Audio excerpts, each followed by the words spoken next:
In the last class, the last thing that we had taken up for discussion was the relationship between the fundamental rights and directive principles. We will continue the discussion. This is the last part of our discussion on the directive principles. That is, relevance or importance of the directive principles.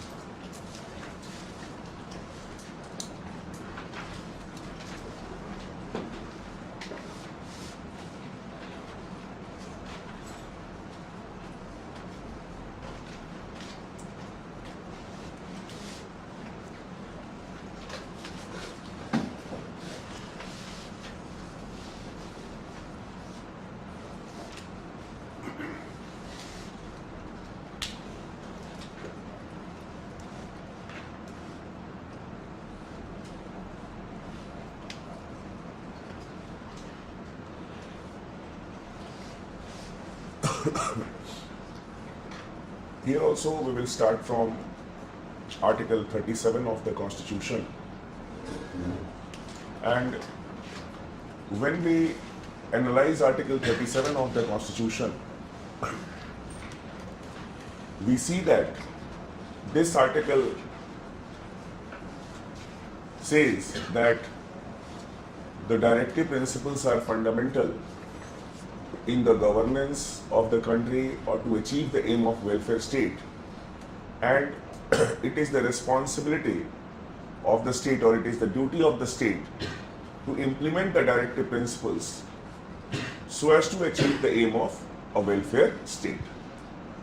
So the Constitution is very clear when it says that the directive principles are important to achieve the aim of welfareism. The critics of directive principles of state policy, they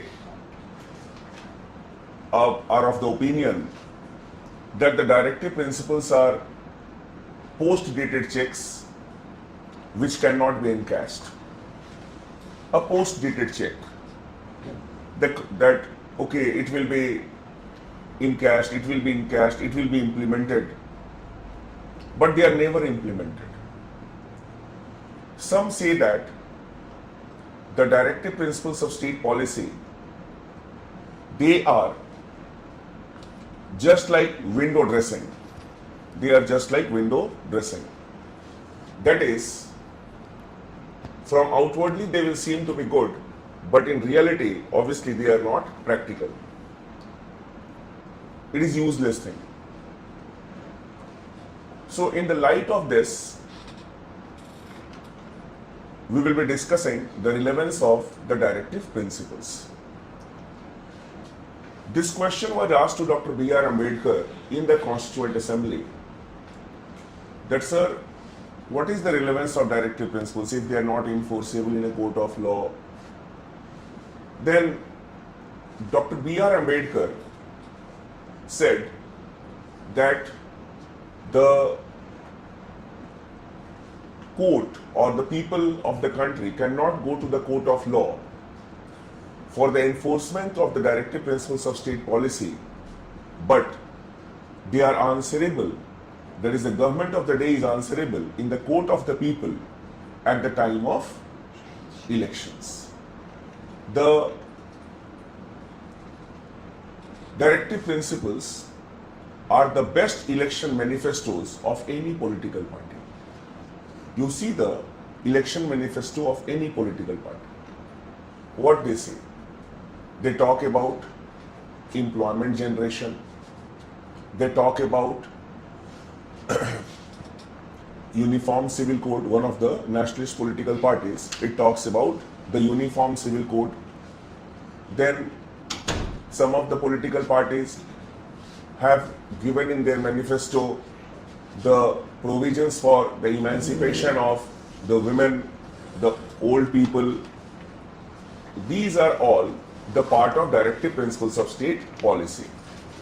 So basically, the directive principles of state policy, they are just like guidelines, but the success and failure of the government depends on the implementation of the directive principles of state policy. The more the implementation of the directive principles, more we will feel that we are closer to the aim of achieving welfare state. This is, we can say, the relevance or importance of the directive principles. लिख लो अगर लिखना है.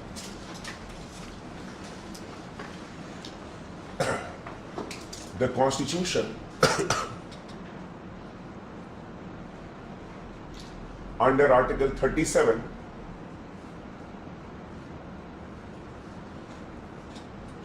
of the Constitution holds that the directive principles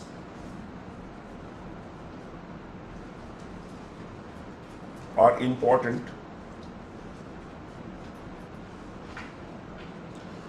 to achieve the aim of welfareism. To achieve the aim of welfareism.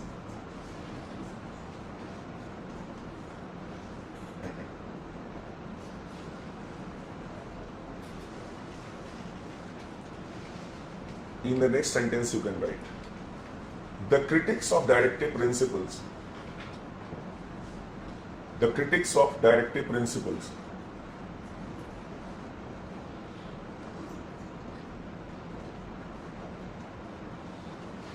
are of the opinion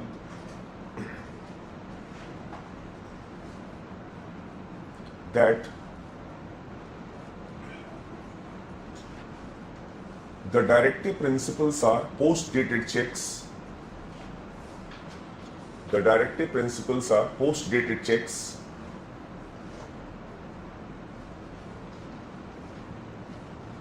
which can never be encashed.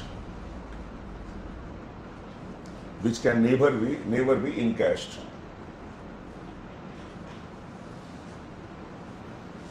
Never be encashed.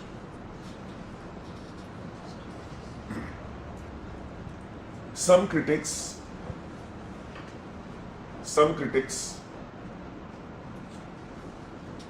have pointed out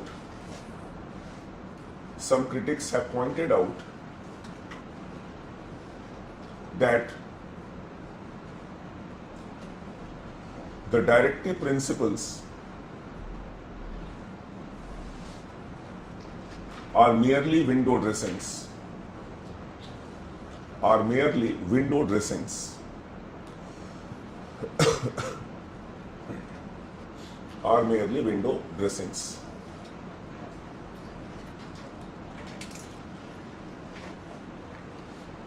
In the next paragraph,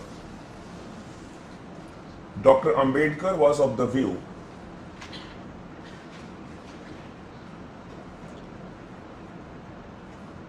that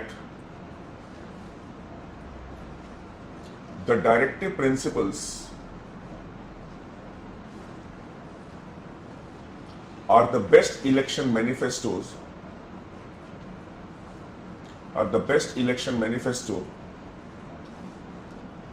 of any political party.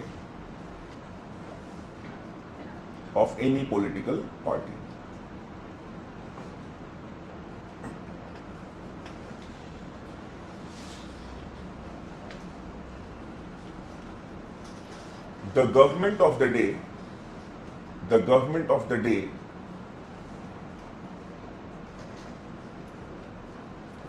may not be answerable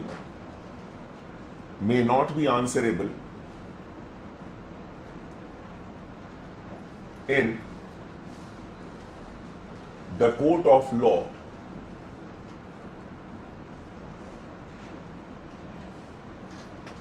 in regard to the implementation of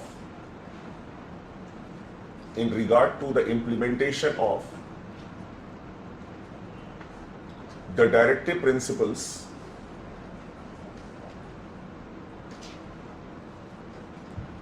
but it is answerable in the court of people. It is answerable in the court of people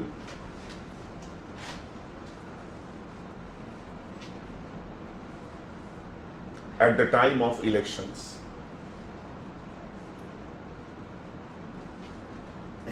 At the time of elections.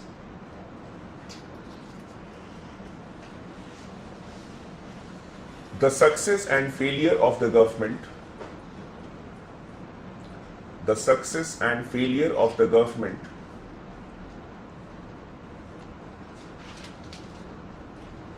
depends on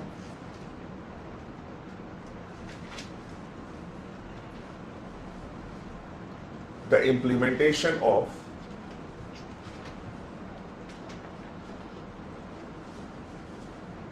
the directives. The directives.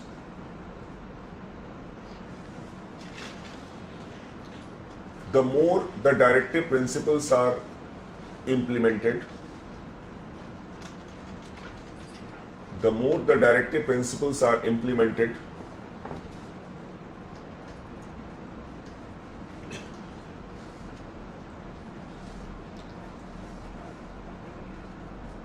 we move closer to achieve the aim of welfare state.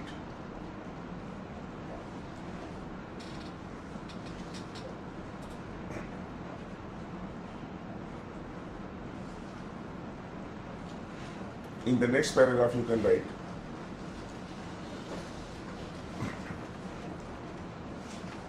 the directive principles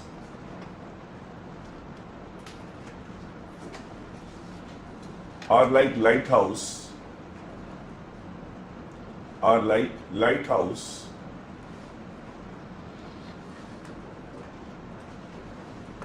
which shows the direction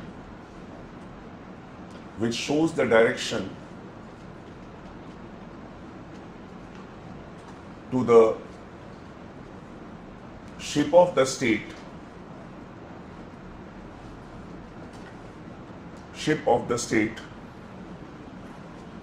which way to go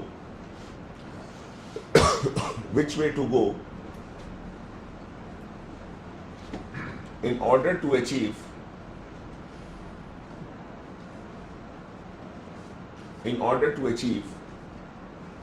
the aim of welfare state. The aim of welfare state.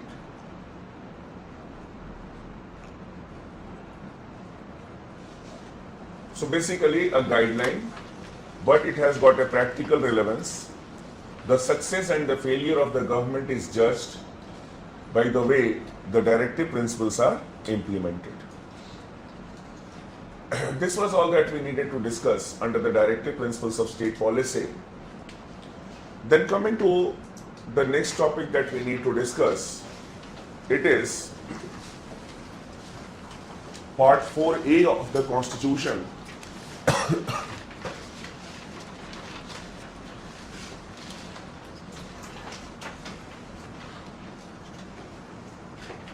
Part 4A of the Constitution, that is fundamental duties.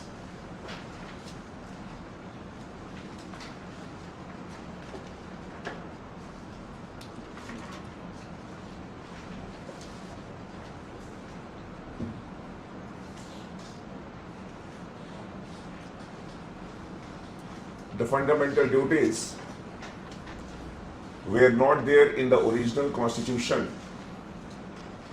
and the fundamental duties were added by the 42nd Amendment Act 1976.